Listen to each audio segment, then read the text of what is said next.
Magandang araw kaibigan! Tuloy po kayo sa Felicidad's Channel. Sa mga kwento ng buhay at pag-ibig na hinalukay sa natatagong baul ni Felicidad. Pero bago po tayo magpatuloy, huwag niyo pong kalilimutan na i-like ang video, i-subscribe ang channel, at i-click ang notification bell para lagi kayong updated sa mga parating pa na upload.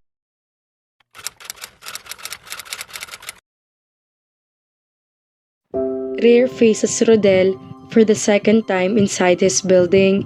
Hindi niya alam kung anong sadya ng lalaki, pero hindi na siya interesado. Matyaga siya sa paniligaw kay Shania at napapanindigan niya ang salitang walang galawan na magaganap hanggat hindi inaamin sa kanya ng dalaga ang totoong nararamdaman niyon para sa kanya.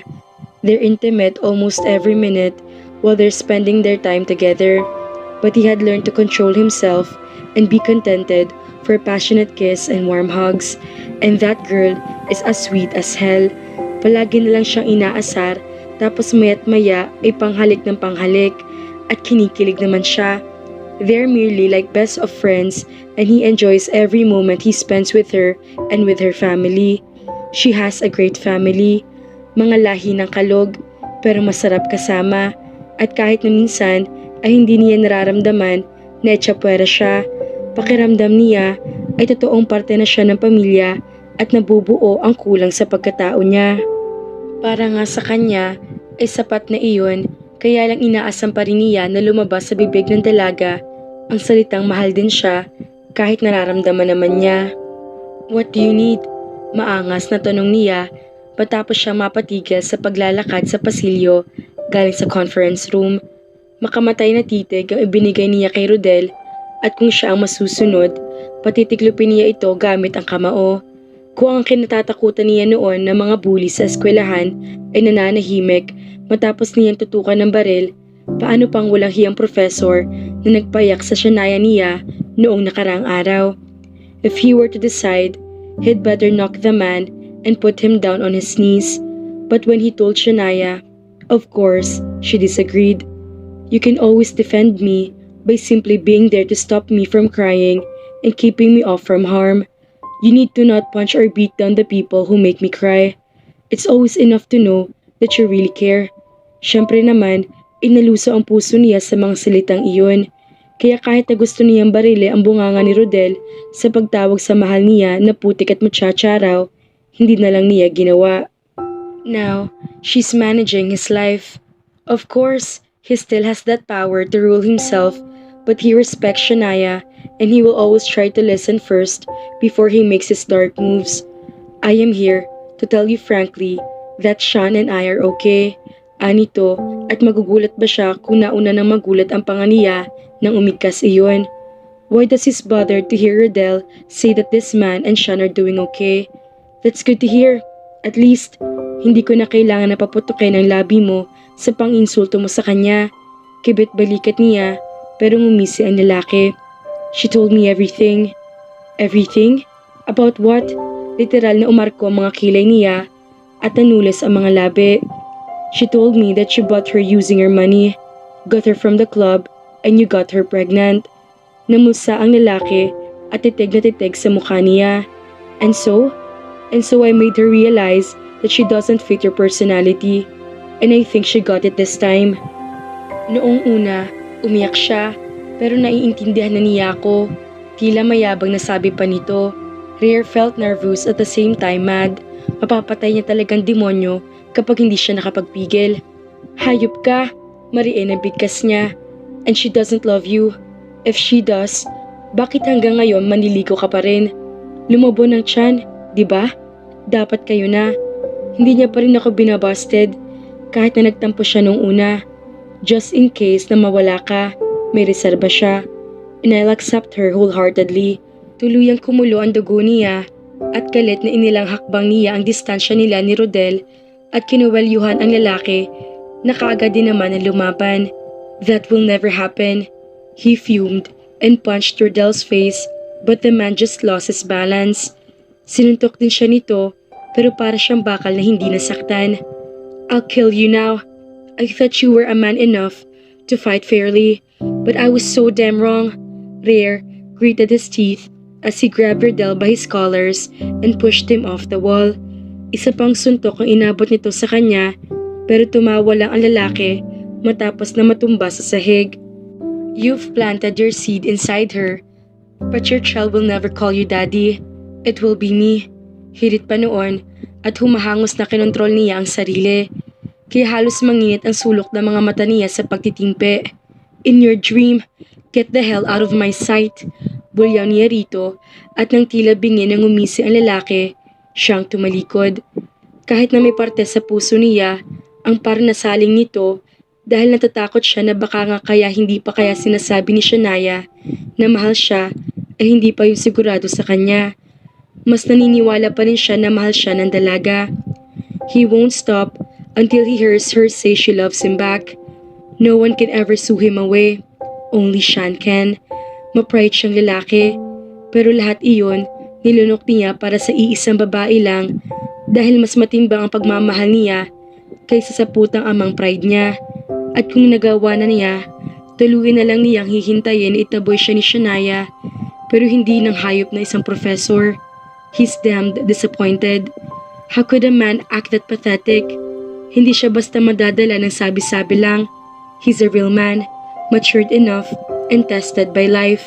Sa mundo pa lang na ginagalawan niya, hasang-hasa na siya na makiharap sa mga plastic at mga traidor na tao.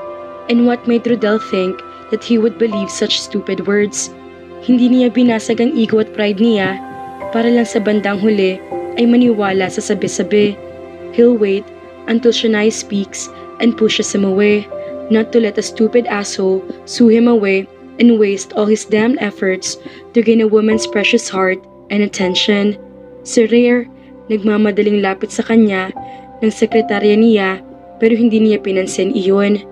Ines, na ibinalibag niya ang pinto ng opisina matapos na makapasok at napatingin sa kamao niyang may dugo pa galing sa nabasag na pisngi ni Rare.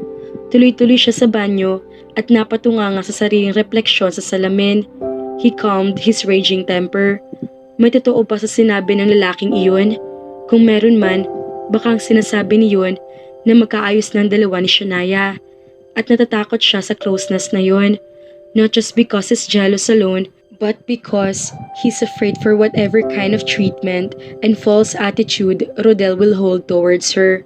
He can't force her to put Rodel off. It is Shania's choice to make and not his.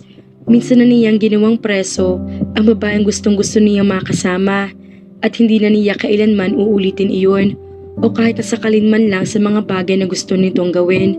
If he finds it dangerous for her, then he'll just protect her, warn her if possible, and make her understand, not to fight with her if she will strongly disagree.